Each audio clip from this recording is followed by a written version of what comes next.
Com cada dia els caragols s'alçaven per matí per a buscar fulles de menta que creixien al costat del riu. Els agradava molt. Se passaven tot el dia pensant i se posaven de color peix.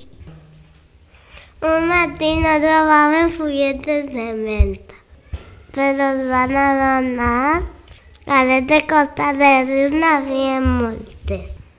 Així que van passar per damunt de les pedres.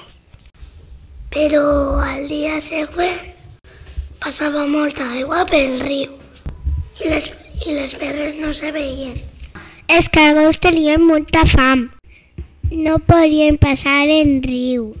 Van decidir esperar damunt d'unes pedres que n'hi havia al costat del riu.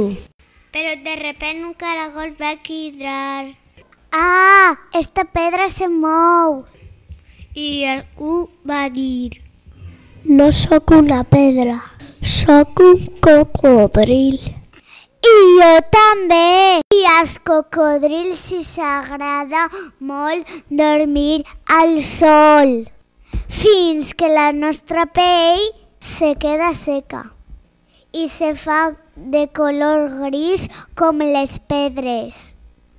Ara, quan tenim molta calor, ens anem a banyar al riu. Així que baixeu les nostres esquenes.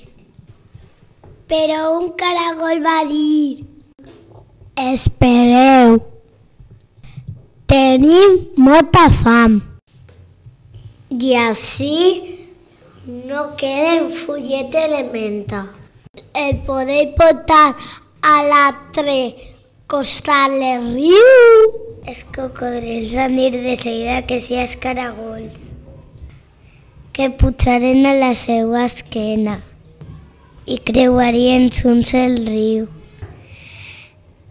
I des d'aquell dia, cada vegada que els caragols volen creuar el riu, ho demanen als seus amics cocodrils.